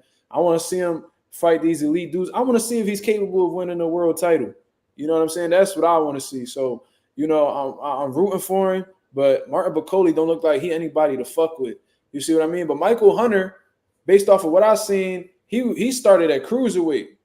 You feel what I mean? That he was able to move up and stop Martin Bakole, who's a big dude like that. Maybe it's a possibility. And I doubt Top Rank would throw Jared Anderson in a tough fight this early if they felt like he wasn't capable of handling it. So they probably see a weakness in Bakole that Jared Anderson can exploit. You know, his quickness, his athleticism, his hand speed, and he got some decent power too. Maybe he could break Martin Bakole up. And that one thing I noticed about Bakole, you know, he got a shit ton of power, but he's not the fastest. So maybe they seeing the athleticism and speed in Jared Anderson, and they feel like that'll be enough to dispose of Martin Bakole. So Bakole is dangerous. He's ranked number 10 according to BoxRec. Jared Anderson is ranked number 7. So, you know, they pretty close in ranking. So this should be a competitive fight. You know, hopefully Jared Anderson don't make no mistakes defensively to get clipped with some big shot or anything like that. If he stays defensively responsible and he boxes how he needs to box, he should be all right, man. So, Who you got with Jared and Dubois if they was to fight? Jared and Dubois? Yeah. Shit. I think Jared need a little bit more seasoning, man. I ain't gonna lie to you, because Dubois, and his momentum at an all-time high right now. He just, you know what I'm saying? He just beat two motherfuckers back. He beat two solid motherfuckers back to back. He beat Gerald Miller, and who was his last fight? Herkovich. I think he stopped Herkovich. So he beat two top contenders. He beat two top contenders back to back after coming off of a loss to Alexander Usyk. So, he got his confidence back. He in his bag. You know what I mean? He about to fight AJ. I think AJ going to get him. But regardless, what are the bets saying? I don't know. That's actually a great question. I can answer that. Yo, Jared Anderson, he a -205. The other Martin Bacol nigga is a +158. So, you know what I'm saying? It's a little value in it. Huh? Them odds close? Yeah, they think it's gonna be a close fight. You know what I'm saying? If I'm giving anybody betting advice, this is what I'm doing Saturday. I'm parlaying Jared Anderson with Bud. You know what I'm saying? Both money lines. Try to get it to a 1 or a plus. Feel me? But yeah, they got Jared. They got this really being a close fight. Yo, you know what, Reed? What I'm gonna start doing is, because I had a lot of people request me. They'll request I do speak about the betting odds and all that. I was low key gonna tell you that, but I didn't know how you was gonna take it. But I was gonna low key tell you give your predictions. I should bring you on here and have you do that shit, because you be already knowing about all this shit. I'm not a gambling motherfucker, so I don't know. I can't really tell you the ins and outs, and I don't know nothing about that. That shit's a different world for me. You know what I mean? But I could bring you on the channel, you know what I mean? Whenever a fight come up, you can break shit down and all that good shit to put niggas on game. But let me try to put some money in y'all niggas' pockets. Nah, Reed lose a lot, man. You can't trust that nigga. Yo, you know what's crazy? I'll lose if the judges, I ain't gonna lie, I'll lose if the judges is on my dick. Every time I seen the judges give a busier fighter in the ring the win, and then I seen the judges give a nigga that was just more couple shots here and there, but he wasn't really doing nothing, give that nigga the win. I ain't gonna lie, I've been robbed a few times, specifically Jesus Ramos. I'm not letting that shit go. I hate Lubin really took that fight from me. I can't believe that nigga took that. I ain't gonna lie. That was crazy. But other than that, that was probably the worst robbery I ever dealt with. I never dealt with no other. Lubin about to get lined soon. Yeah. About to line him. PBC about to line Erickson Lubin to get sick of that nigga Lubin, yo. I ain't gonna lie, I really don't like that nigga, son. And that nigga really felt like he won that fight. He dodged the bullet with that Tim Tszyu joint. I'm telling you. Lubin could box and he got power and all that, but he loses focus, bro. And he likes to get into firefights. That's what he did with Fundora. He was chilling with Fundora until he wanted to trade with that motherfucker and got the shit beat out of him. Yo, I ain't gonna lie, Fundora, another nigga I really don't like either. I don't like him neither, but I think the nigga was really he was Fundora losing that fight. He whooped ass for real, bro. Yeah. Fundora inconsistent, but when that switch on, he be drawing. Nah, that switch on, and he know how to use his pulls. He know how to use his length. He ain't gonna lie, he tough. Yeah. Tszyu with a pack. But I ain't gonna lie, Rob said Tszyu with a pack Lubin up. That's a fact, bro. Nah, I ain't gonna lie. A little bit too strong for him. I really don't like Lubin, son. I dead don't like him. I ain't gonna lie. And Jesus Ramos, I don't even like him either for even losing that shit. But ain't he about to fight soon? Who? Jesus Ramos. I don't know, is he? I could have sworn. I think he's about to fight in August. Yeah, I think he's fighting in August. I think he actually got a good fight coming up, actually. Nah, he don't even got nothing lined up because I think that card that was supposed to happen in August got scrapped. Oh, yeah. That kid plant and McCrombie John, whatever his name is, McCrombie. Something happened with McCrombie, I believe. I think he got injured or whatever. Yo, what's up with all these niggas getting hurt, man? Even Catterall, what's going on? I don't know. Yeah, Jack Catterall got injured, so they pulled the Regis fight off. They postponed it. I don't know, bro. Injuries happen, bro. These training camps be tough, bro. Yo, how hard they be going in scoring, though? I think a lot of these niggas be lying about injuries too. I think they be getting clipped and sparring, and they don't be trying. That's what I be thinking. Yeah, I seen that happen, bro. Some of these fighters that y'all seen that was supposed to fight on big cards, I seen them get clipped, and then they be like, "Oh, he not fighting." They say he got sick. Yo, COVID was the biggest thing. I'm like, nigga, I just seen him get stopped. Like the other day, I don't think that was COVID, bro. I think the nigga concussed, and they don't want him to get in the ring because he. So in sparring, they really hurting each other. Like they really trying. It's not like slap boxing. Yes, bro. Oh, listen, bro. So I see somebody yesterday on the live comment, and they was like, "Yeah, that's how sparring's supposed to be." Because we was talking about Andre Ward and Terence Crawford sparring. I was like, "Yo, they doing some technical sparring." You know what I'm saying? They just being sharp with their shit. You know what I mean? Just using their brain, going IQ for IQ. He's like, that's how sparring's supposed to be. I'm like, not necessarily, because I didn't box that long, but the time that I was boxing, it was either we was sitting there learning shit or we was trying to kill each other. And that's just what it was. I was, and if I didn't like you, I'm going for it. I don't give a fuck what we got going on. I don't care if you got a fight coming up this weekend. You fucked up trying to spar me. Yeah, I ain't gonna lie. I was just about to be like, all right, yo, Mark, what if I come up to you like, yo, gang, yo, I got a fighter. He got a big fight coming up on Saturday. Yo, he just trying to get some good work in, man. You're nothing too crazy. Tell your fighter not to, throw too many punches and all that. Feel me? Just light little sparring. And then y'all go in there. These niggas, like, that's what really happens. Like, they go in there and they try to kill each other for real. Like, even if I come to you, like, yo, tell your fighter to chill out. I can only speak for me and my fighters, right? So, speaking specifically for me, it all depends on what type of time you was on. But if I already didn't like you from the rip, I'm gonna just tell him like, yo, I'm not the person to spar for that. Then I'm gonna keep it 1,000. I'm like, yo, I'm not for that because I don't fuck with your man, and I already know what type time will be. I'm gonna try to hurt him. However, if we cool and niggas is just boxing, then we boxing. But if you gonna turn up and act like you about to walk niggas down or fuck niggas up, then I'm gonna be right there with you. It all depends on what you give off. And I don't give a fuck how experienced you is. You could be a green motherfucker. You in there trying to knock my head off, bro, I'm gonna clip you. Like I did that. Like I don't care. And people can look at me however you want. If you want to sit here and learn something, you want to box, I'm gonna help you out with that. But we not about to sit here and you about to throw these hooks that's whizzing by my fucking jawline and shit like that, and you over here punching with all your might, you screaming when you throwing punches and shit. All right, I got you. I'm gonna sit you the fuck down so you can come back a better nigga. You feel what I'm saying? So that it all depends. It all depends. Yo, let me ask you this. All right, so you know how like sparring. These niggas get knocked out in sparring. I promise you that. I believe it. Let me ask you this. So you know how like, all right, so you got little like prodigies that's trying to get good working with like older fight, like how Carmel was and shit. So do these niggas that like when Carmel be fighting? Don't take it easy in sparring either. That's what I'm saying. When Carmel spars like niggas like Gervonta and them niggas, like are they like hitting? Like they hitting him for real, or they just not? Well, Gervonta's bigger than Carmel, but Gervonta ain't fucking with Carmel right now, from what I know. So he probably would try to hurt Carmel. Yeah, but probably because Carmelo young bull, he probably not going to do too much to him. He probably experienced enough where he could take it easy and still, school him. I don't know. It all depends on the person.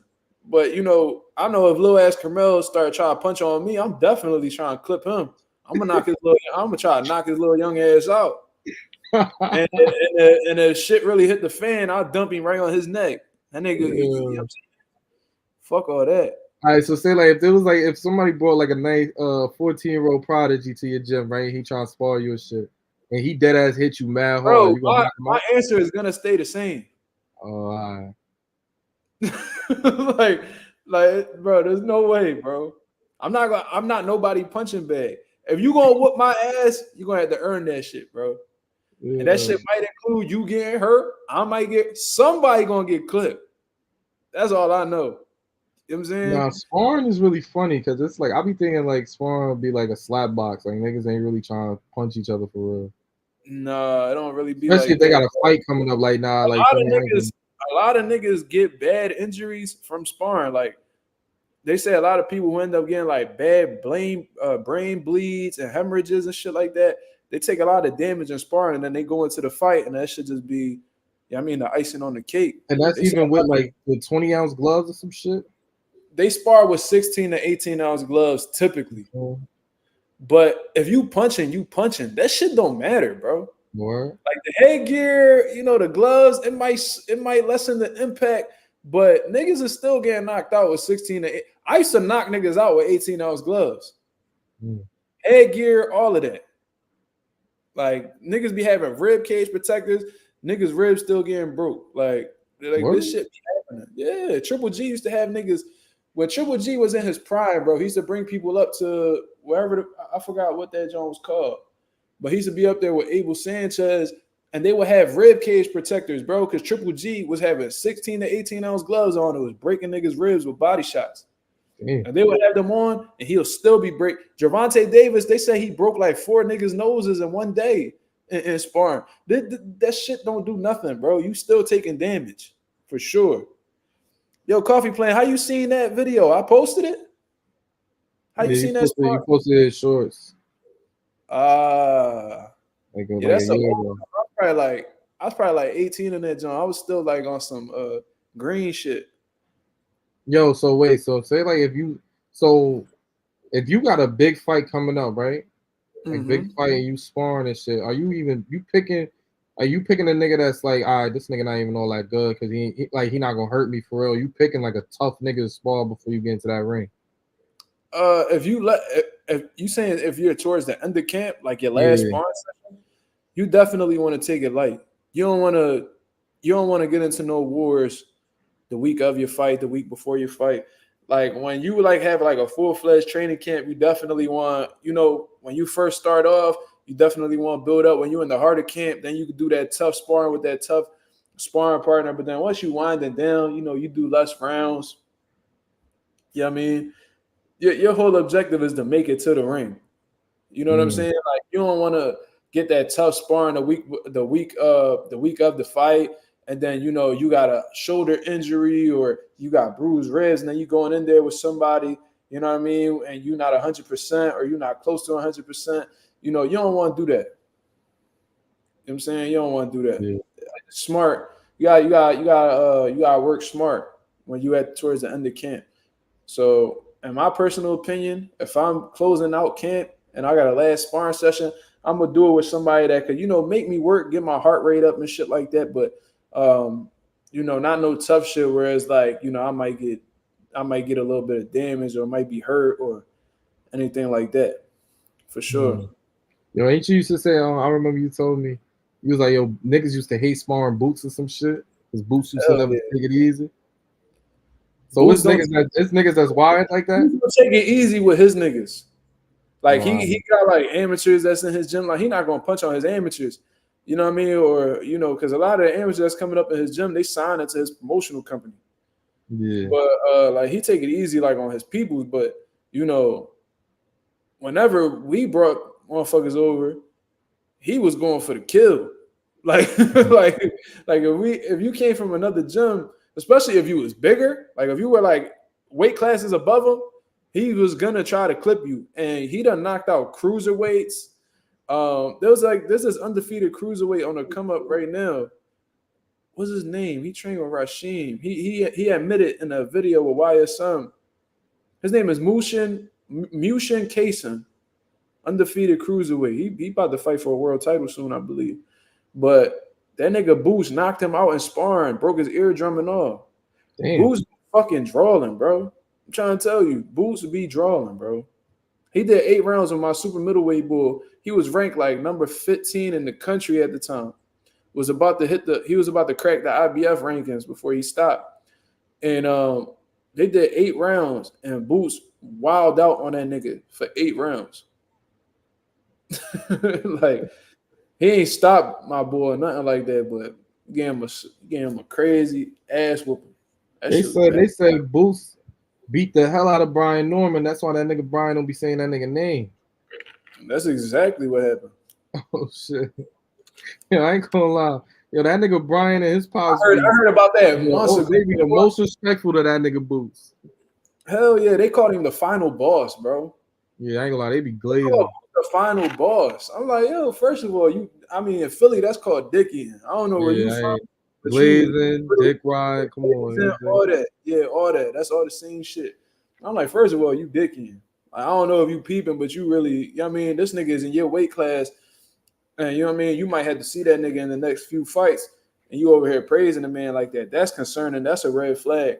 But I had heard about this months ago. Brian Norman and his pop came over to Bosie's months ago. I think it was early this year.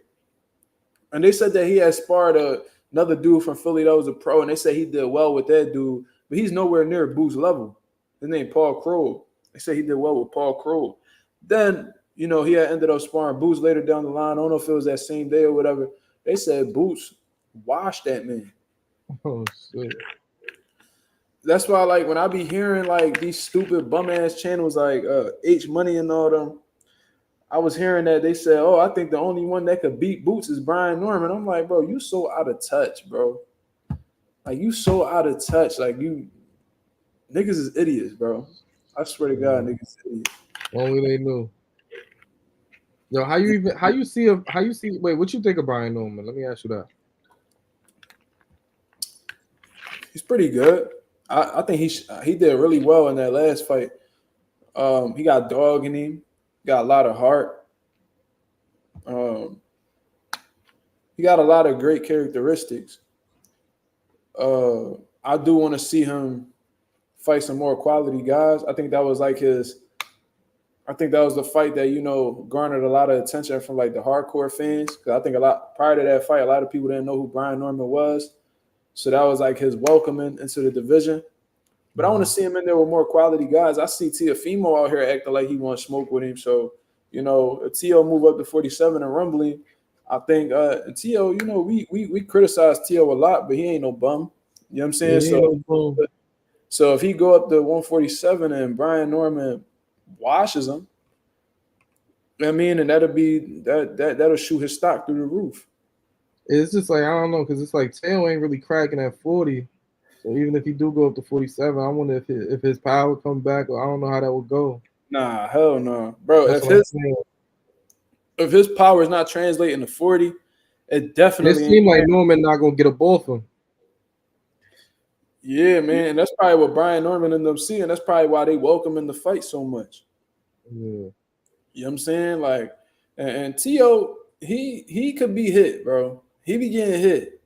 That boy Claggett had both his eyes all swelled up and shit. Nose looked like face looked crazy, bro. Yeah, bro. And that dude wasn't even supposed to be touching him. So I think Brian Norman a few notches above Claggett. So I mean, that might be a bad John for him.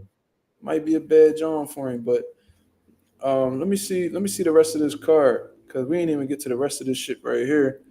So let's move back real quick. I want to see the Andy Cruz, Antonio Moran fight.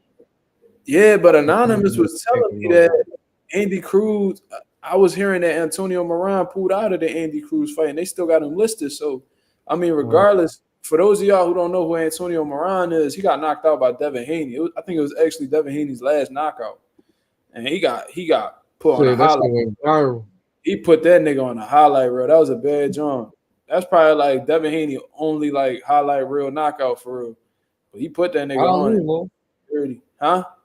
So probably, man. Shit, he did him dirty. He put everything on that right hand, put that boy out. But Andy Cruz, you know what I mean? This is going to be his fourth fight against somebody who got 37 fights and is a pretty experienced pro. You feel what I mean? Hold on. Yo, they be trying to say Andy Cruz ready right now. Be his fourth fight against somebody who got 37 fights and is a pretty experienced pro. Yo, Anonymous got my video. They be trying to say Andy Cruz ready right now. Be his fourth fight against somebody who got 37 fights. Oh shit. Nigga shut the whole shit down. Yo, mute Mark's thing. Yeah, you're gonna have to lower the volume on the live. I can hear myself. Then you can turn your mic on. Can you hear me now? Or? Yeah. Yes, sir. Mute Mark's thing. Yeah, you're gonna have to lower the volume on the live. Mute his stream. Can you hear me now? Yes, sir. Mute Mark's thing. Oh, girl. Yeah, you're gonna have to lower the volume on the having a little difficulty. Nah, but I ain't gonna lie. Like, they be saying Andy Cruz, he ready for the big dogs. What you think? He only got 3 fights. he got 3 fights, but you could tell that they got a lot of confidence just based off of the matchmaking, bro. Like, you don't really hear too often, somebody taking on these challenges with winning records right away. They're not putting them in there with like nobody who's like too crazy. But at the same time, I find it really hard to believe they're going to take an average dude and then put him in there with somebody who 35-7, 26-5, 14-2. You know what I'm saying? And they got a lot of confidence in him. You could tell Eddie Hearn, he not just like talking crazy. He backing him up. You know what I'm saying? So Andy Cruz, I think that he still got some maturing to do on the professional end. He had the amateurs locked down. He had that shit down to a science, but the pros is a totally different level. The good thing about got some maturing to do on the professional, I can still hear my locked down. He had that shit down to a science. All right, he muted himself. But nah, he's getting better each and every fight. He's looking more and more like a professional each and every fight, in my opinion. And I attribute that to Bozy. You know what I'm saying? Bozy is perfect. Is a perfect style for Andy Cruz. Andy Cruz got a lot of athleticism, a lot of speed, a lot of he got great reflexes. You know what I'm saying? He got a lot of similar attributes to Jaron Ennis. I'm not saying they're the same fighters, but they share some things in common in terms of like physical abilities. You know what I'm saying? So I think that Bozy's the perfect trainer for him, and he's been doing really well, man. And he's 28 years old, so that's probably another reason why, they fast tracking him and shit like that. You feel what I mean? He's 28? God damn. He's 28 years old. Them Cubans stay in the amateurs for a long time, bro, because they don't have a commission over there. So it's not like you could turn pro in Cuba. That's why a lot of them dudes take off and they turn pro in the U.S. You know what I'm saying? Like Luis Ortiz, bro, I don't know if you noticed, but he took a ride from Cuba. He landed in Mexico, then had to walk through Mexico to get to the United States, bro. Just so he could live his dream. Eris Landy Lara, he said he was on a raft. I think it was like 3 days before he got to Florida. No, that's crazy. Like, this is what they got to do in order to, get their shit together. I feel like if you got, but that's my thing. If you 28 and you got 3 fights, I feel like, and Andy, I think last year the nigga only fought once in December. Devin Haney shit. Let me see. I'm like, nigga, you gotta be active. Like, like that's the thing I like with Top Rank. Abdullah Abdullah fight every month. You know what I'm saying? Like Abdullah fight every month. Listen, he fought twice in 2023, but he made his debut in July. So he fought in July, then he rumbled in December to end off the year. So it's not that much time. You know what I'm saying? He took 5 months, then got back. Then he just fought in February of this year. Then he coming back. He got a 6-month layoff. So I think he on track to fight 3 times this year, which isn't bad, but he could definitely be more active. But because they put him in there with quality opponents, it might take a little bit more time to get these fights made. That's the difficult. And he doing 10 rounders off the rip. Like he never did no 4s, he never did no 6s, he never did no 8s. So the more you step it up in rounds, the more the competition shrinks. You feel what I'm saying? Or like the quantity of opponents, they shrink. You feel what I mean? So you don't see an Andy Cruz Keyshawn fight no time soon. Because like you said, they building Cruz up, so it wouldn't even make sense. Yeah, like Keyshawn, any moment now, I think Bob Arum going to put him in there with Baranchek, man. I think so too. Because he told you, he was like, yo, if Shakur don't resign, he ain't getting no opportunities over here. He said, for all that, I just get that shit to Keyshawn because he's still with me.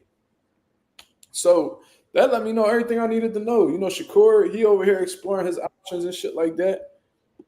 And let's see if your shit good now. Oh, he did. I texted him mute the stream when he joined. Yeah. I got your shit. I just got your shit muted. Yeah, that's what I do with mine. I just make sure my stream on point. But come on, nigga. Fuck out of here. Yeah, I ain't gonna lie. Keyshawn against Baranchik though, man. I'm gonna be honest. Niggas really think Baranchik whack. I be seeing that shit too. Like, and I think I don't know too much about dude, but he not whack. He could definitely fight, but he definitely the weakest link. Yeah, he definitely the weakest. We talking about Loma, Shakur, and Tank. You just that's a bomb squad right there. I don't think he fucking with them niggas. You know what I'm saying? So yeah. Or he might, knowing Bob, considering that Loma done pulled out the fucking fight with Tank, he might get that Baranchik unification of Loma. And it'll be Ukraine versus Ukraine. Oh, I didn't even think. Oh, that's crazy. I ain't even think of it. I ain't even think of that, like that being a possibility. Bro, I'm telling you. You know, Loma is Bob's son. Yo, Loma, that would be hard. I ain't gonna lie, like you just shooting your legacy down in my eyes, man. He said he not, bro. He said he not in the mood. He said he don't feel like rumbling this nigga. shit. If he'll be in the mood to fight that nigga, I'm not hearing none of that. You could have got it in there with Tank. He said I'm gonna chill. My shit is tweaking. Like yo, that nigga chose Kambosos over Core. That's why I was like, damn. Cause it was an easy lick, bro. Yeah, it was easy lick. Yeah. I see why I'm not condoning it, but I see why he did it. You know, Kambosos, that nigga was easy work, man. Like he got his little moment with T.O. You know what I'm saying? And they was like, oh shit, this nigga actually a bum. Let's still go take advantage of it. And we could fight him in Australia for all this bread, and they gonna throw a world title out here. Man, yeah, I ain't gonna lie, that nigga definitely went to Australia and packed. Yeah, and Kambosos he 0-3 in Australia right now. Yo, that's crazy. You 0-3 in your backyard. Haney cooked you twice. He took all your belts. Then on top, where did he fight Teo at? I think it was. I hope that shit wasn't in New York. Oh, yeah, I don't know. I think that shit was in New York. I think it was at the Hulu. Hold on. I'm about to look that shit right now. I'm looking at it. Hold on. Nah, he beat Teo in New York. That's why Teo want to play in New York. That was at Madison Square Garden. Oh, this nigga Teo. Yeah, MSG. That's exactly why he not from the towns for real. That nigga from Florida. That nigga need to let that New York shit go. That's how you know a nigga ain't really from the city when they start talking about all the different places they from. You know, because you know, like I was born here, but you know, I grew up over here. Man, ain't nobody trying to hear that shit. Nah, what the fuck? This nigga dead low. I ain't gonna lie, what's up? Like, damn, man. But now that nigga 0-3, and he trying to fight Liam Perro in Australia at 40. I don't know how he's getting these opportunities, but Kambosos, I don't know how he gets these opportunities. Gotta be a big draw, bro. He gotta be a big draw in Australia, bro. Yeah, he probably sell that motherfucker out every time. Bro, I'm trying to tell you, bro, it gotta be that because like they're not gonna keep giving him opportunities if he ain't bringing no money. Yeah, I don't know, bro. I guess I them Australians do him first. I think Paro need to rematch Subriel, man. That's what he needs. Yeah, what's up with your boy? Yo, your boy quiet. I ain't gonna lie. What's going on? That nigga back in Puerto Rico or some shit. That nigga man, back over there. He said that from what I heard, Subriel wasn't happy training in Mexico. And he ain't like how the way their system was. And he said that they had him stuck in Mexico for 6 months, and you know what I mean? He want to spend time with his family, and he said that he not fucking with Coach Panda no more, so he left. So I heard he training with like a Puerto Rican legend. He was a boxer. His name was Ivan Calderon. I heard he gonna be training with him and shit like that, but I don't know. That's just what I heard from a podcast that he was on and shit like that. But you know, I don't really know too much. I gotta wait to see. I think whoever Subriel come back against, that shit gonna be a body bag, bro. That shit gonna be. Mm-hmm. Yep. I watched the fight back. I thought it was. I ain't gonna lie. I remember like niggas are saying like, "Yo, that shit was." Perro washed them and all that. I thought that fight was actually really, really close.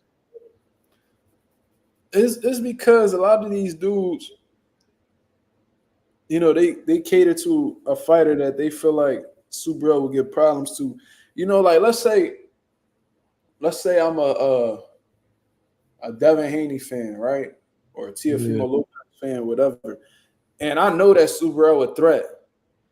And I recognize him as a threat so much that I low-key don't want to see him fight my favorite guy. So whenever I see him have a downfall, I'm going to shit on him. Just so people could take away the idea of him fighting my favorite fighter. That's what a lot of people be doing. So I watched the fight, and you know, Subriel, like, he just gave Leon Paro too many opportunities to be active, bro. Like, I think that Subriel, I don't know, I think he held back in a sense. I didn't really understand what was going on, but I did notice in those later rounds, Leon Paro was feeling it. That shit was getting hot in there for him, but you know, he had heart, you know, he got through it. But I seen Subriel hurt Leon Paro multiple times. And it was like whenever he landed something clean. So I don't know, man. It was a weird, you know, situation that was going on. But I think if they rematch, I think he'll fuck Paro up. I think. I don't know. Maybe that's me being biased. I don't know. So we spoke about Andy Ruiz, Gerald Miller. We spoke about Jared Anderson. Next is Isaac Cruz and Ryo. So this fight not going 12, yo. Like y'all could bet on that, and I ain't even a betting nigga. Isaac Cruz versus Jose Venezuela, bro. Two big punchers that were originally lightweights, but I'm assuming this is going to be at 140 because the world title is on the line. So Jose Venezuela, you know, he came off of a spectacular knockout win against Chris Colbert, who was Reed's blood cousin. You know what I'm saying? I don't know that nigga. Not my man. They from the same building. You know what I'm saying? They from the same building. Another part of Brooklyn. I don't know where you So he knocked out Chris Colbert and shit when he was telling the trainer, relax, I got this. Then he went into the next round and got slumped. Yeah, that Chris Colbert, you know what I'm saying? Jose Venezuela, you know, he got his revenge. Well, he really didn't lose that other time, but, you know, he got his revenge and slumped him against Isaac Cruz. You know what I mean? Isaac Cruz, a very action-packed fighter, you know, short, compact dude, you know, with a good high guard and some powerful punches, man. Both of these guys are really big punchers in all honesty, and they're both capable of stopping a fucking fight with one shot. So, you know, this is a great fight stylistically, man. Whoever did the matchmaking behind this, kudos to them. This I think this is the co-main event, right? I believe it is the co-main event. Yeah. But regardless, it's a great fight. And I believe that Isaac Cruz is gonna come out on top of this, John. I ain't gonna lie. Only reason why I think that too is just because it's just like how you said, the high guard, and the nigga got a hard ass head, and it's just, I think Ryo's just gonna be on the back foot all night, and it's like he gonna get caught. This is what I think. I think that there's multiple reasons, in my opinion, that Isaac Cruz is gonna win. For one, I think he's more defensively responsible. That's one. I think that if Ryo were to come forward and be the aggressor, I think that'll play into Isaac Cruz's advantage because Isaac Cruz don't got to look for you. And, you know, I just think that I think his shots are shorter, so they're going to get to their target quicker. I see Ryo load up on a lot of wide-ass hooks. I've seen Ryo slump niggas with the widest hooks, and I'm like, yo, how did you not see that shot coming? Even like the John with Chris Colbert. I don't know how Chris Colbert didn't see that shot. Yeah, I don't know either. He threw that shit from 100 yards away and still clipped him. Like, he lunged into it. The shot was really wide. It took forever to get there. I just think that Isaac Cruz is the more devastating puncher, in my opinion. I think that his shots are shorter, so they'll get to their target quicker than Ryo Venezuela's punches will. And I don't know, man. Ryo Venezuela, he can get hurt. You know what I'm saying? He can get hurt. I don't think his defense like that either. His defense definitely not like that. We seen that with the Edwin De Los Santos fight. Edwin De Los Santos fight, man. And another thing, Ryo doesn't know how to chill.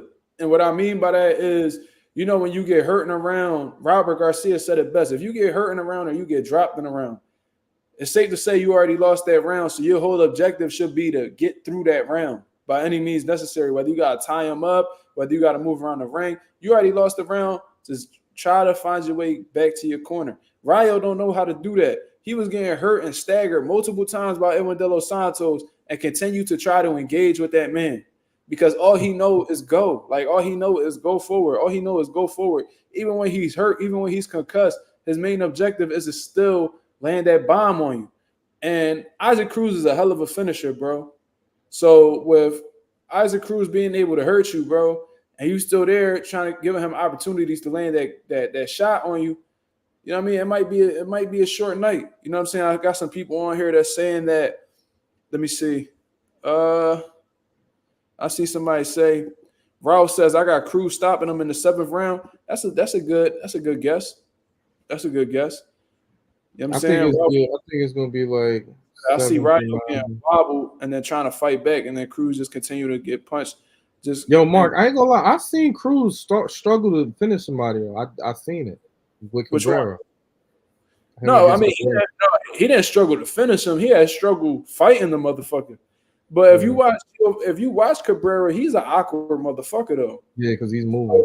So I think he gives a lot of people, you know.